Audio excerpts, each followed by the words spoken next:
Hey everybody, welcome back to Let's Talk. I'm your host John, and today here on the channel we're going to be talking about Eyes Wide Shut and its brand new Criterion 4K Blu-ray that just came out. But before we get into that 4K Blu-ray review, I always like to give a quick film review, so today is no different. So if you don't want to know anything about the film Eyes Wide Shut and you're just here for that 4K Blu-ray review, you guys can skip ahead right now. So back in 1999, another notch on the old belt for 1999 in its argument for the best year in film history, Eyes Wide Shut was released, directed by Stanley Kubrick in the last film he would ever direct. Actually, he only shown this film to, Tom Cruise, Nicole Kidman, Warner Brothers 6 days before he tragically passed away of a heart attack at the age of 70. And because of that, the argument and the conversation around this film for the last 26 years has unfortunately not included him. And this movie has a lot to talk about. I would actually say that the plot of this movie is very simple, even though the film,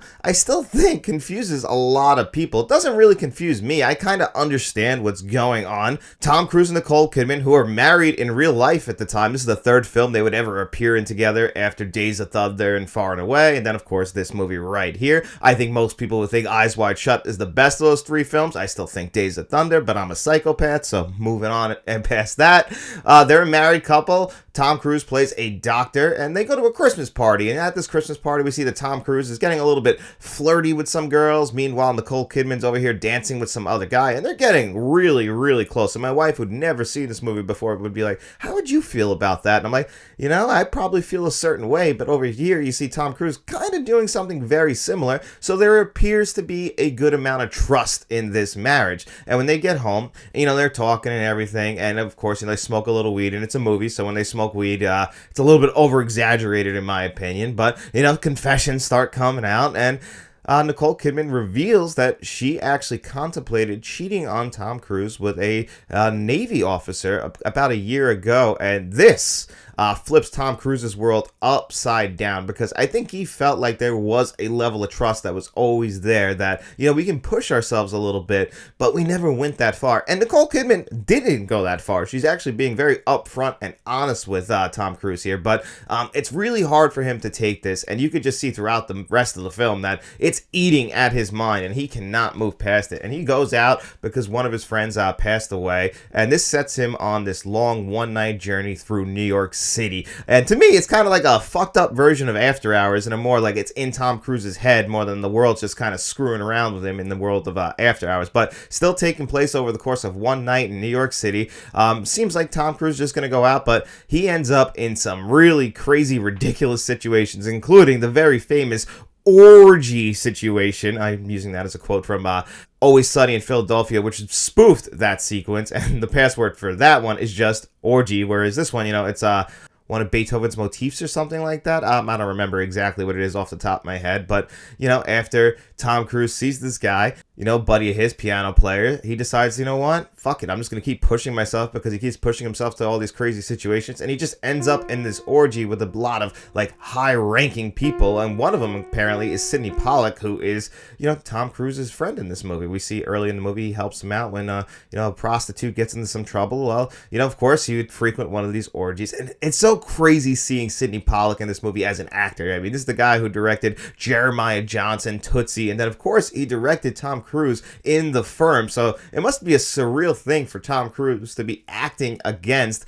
the guy who directed him in a movie only a few years before this. I would think it was really surreal. So, of course, Sidney Pollack is just a fantastic actor. I've always wondered how directors can't be good actors when they have to direct actors all the time. There's directors though who clearly can do it, and an actor like Sidney Pollack or even David Cronenberg always surprise me when they pop up, because the Quentin Tarantinos of the world have really warped my view of directors turned actors, and I love Quentin Tarantino, my favorite director of all time. Not a good actor. Not a good actor at all. Stop casting yourself, buddy.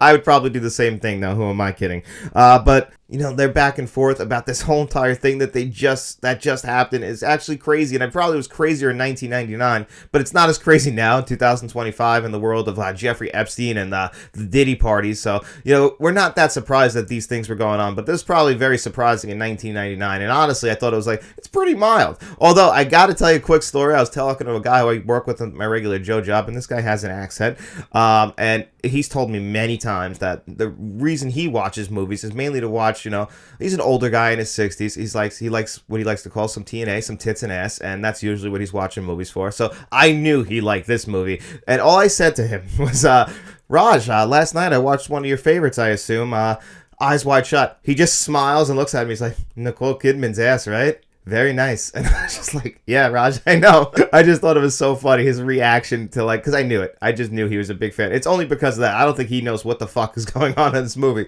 But either way, he's a fan of it for those reasons. And there's a lot of that going on in the orgy sequence throughout. But of course, Tom Cruise, this really fucks him up. He gets warned. A girl he saw that night, she ends up dying. So he's like, he breaks down to Nicole Kidman and just says, you know what, let's talk about it. I'll tell you everything. And of course, that leads to the very final shot where, great iconic line to end the movie where Nicole Kidman says, fuck, that's what they got to do. They got to fuck, which is something that I don't know if Tom Cruise would be good at. But anyway, that's how the movie ends. This is one of Stanley Kubrick's best films. I don't know if I would put it in my top 3. I don't know if I could put it up there, getting the bronze, the silver, or the gold, but I still think that this is a very enjoyable film. It's beautifully lit. The Christmas setting only adds to the movie, and they use those Christmas lights to light a lot of these scenes. Like that scene at the party in the opening with the wall-to-wall white Christmas lights is stunning. There's a Christmas tree in almost every single sequence of this movie, except for the orgy sequence, which, you gotta suck the happiness out of that because that's a very dark, dark place, but everywhere else will have a Christmas tree. The lighting in this movie is absolutely phenomenal.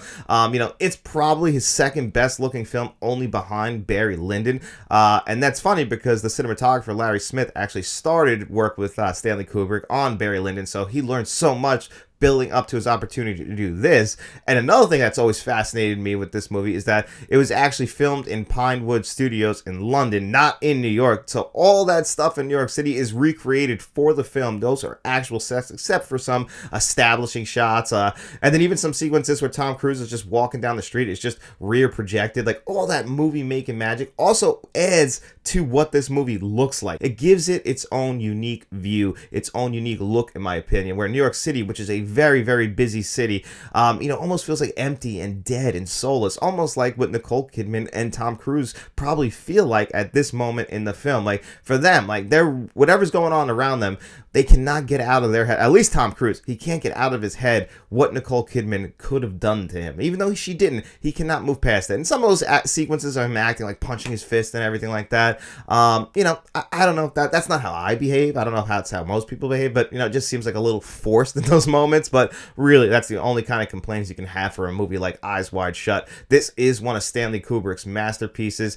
Absolutely has deserved the 4K Blu-ray treatment, which we are going to talk about right now from the Criterion Collection. Baby, the bad, bad thing. Baby, the bad, bad thing. And here it is, Eyes Wide Shut on 4K Blu-ray. This came out from the Criterion Collection and is one of the last Stanley Kubrick films that needed to come to 4K Blu-ray. We're still waiting on Lolita, which I think will come from the Criterion Collection sometime in 2026, but we finally got it on 4K Blu-ray. The last time this had appeared on Blu-ray wasn't even through the Criterion Collection. It was just a Warner Brothers release, but we got the full-fledged treatment right here. I'm glad they didn't try and do anything crazy with the packaging, even though this is a very famous film. I wouldn't have been surprised if they would have gone a Citizen Kane or Train Spotting kind of way, or even gave us the digibook. No, just classic Criterion packaging. When you come inside, you get a little bit of reading material, you get a 4K, a Blu-ray, and of course over here, my favorite, you get a special features Blu-ray as well, which is always awesome. So all of your bonus features will be on there. And we'll start with the bonus features because there is a lot, including some brand new interviews, one with the cinematographer Larry Smith, like I said in the film review portion.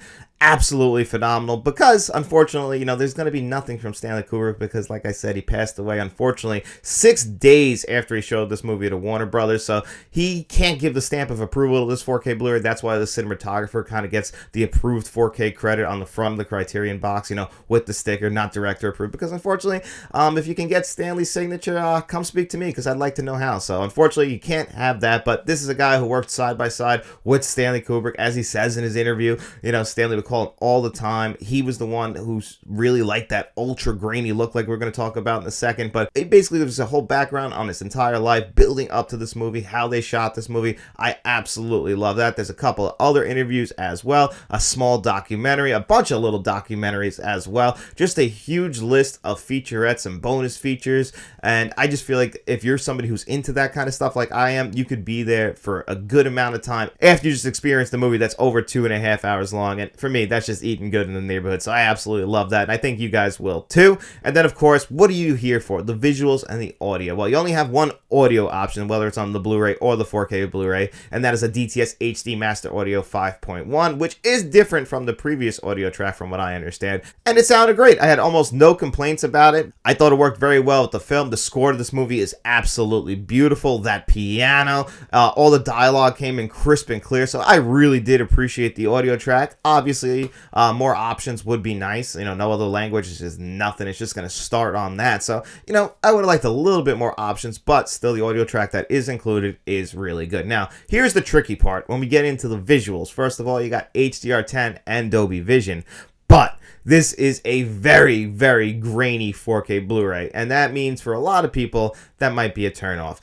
For me, it was not. I actually thought it looked absolutely phenomenal, and from what I understand, now again, we just talked about director approved, and all people are saying is that this is how Stanley would have wanted the movie to look. Now, we can't 100% know for sure. Larry Smith does say, yeah, this is what he would have wanted it to look like, and when he discovered that ultra grainy look that helps create that like dream-like haze throughout the entire movie and that tone throughout the movie, because this is very much a tonal movie over really just everything else. Like, this was labeled an erotic thriller, but this is just a Stanley Kubrick movie. It's just very much its own unique entity, and really for that, it's just the atmosphere that the movie creates, the tone that the movie creates, and you want all that to carry over to the 4K Blu-ray, and in my opinion, it does. But I was talking to my buddy, and my buddy who's really into movies as well, we usually talk 80s movies, well, he was telling me that he didn't necessarily love the image and thought it was a little bit too grainy on the 4K Blu-ray. So I respect his opinion. I just wanted to let you guys know that there are other opinions out there about how this movie looks. In my opinion, I thought it looked great.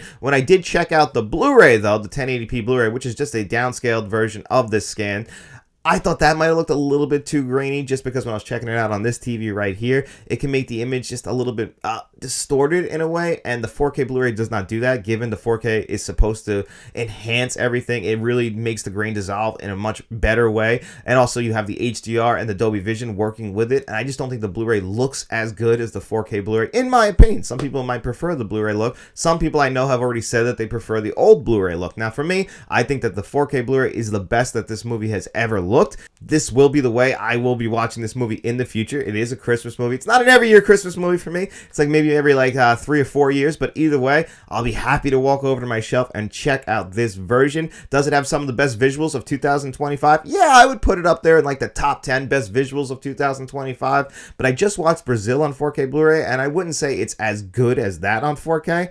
But, the look of the movie actually kind of also reminded me of Mulholland Drive, and I just watched Mulholland Drive on 4K, and I kind of would say they have similar looks, but this definitely is a much more grainier look. It's much more darker, but still, if you watch Mulholland Drive and watch this, not only is the film in tone similar, I also think that they have similar looks, and they came out around similar times, because Mulholland Drive was shot in the late 90s, even though it came out in 2001.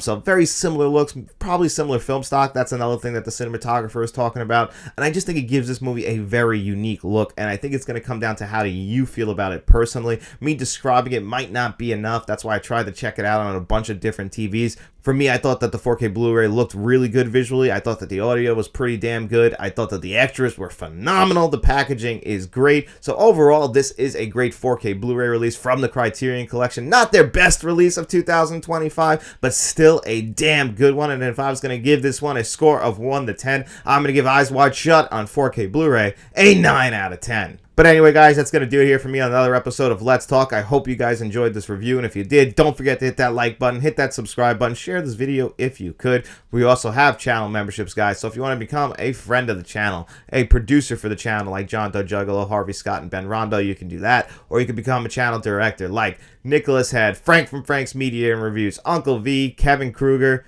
and of course, Stone. Yes, man! Or you can even bump it up to the channel bankroll members like Mr. Smelly Potato. But of course, if you have no money to throw my way, I don't mind, guys. I just hope you guys enjoyed the review. And if you did, make sure you guys get out in those streets, tell your friends about us, and then we'll be seeing you around.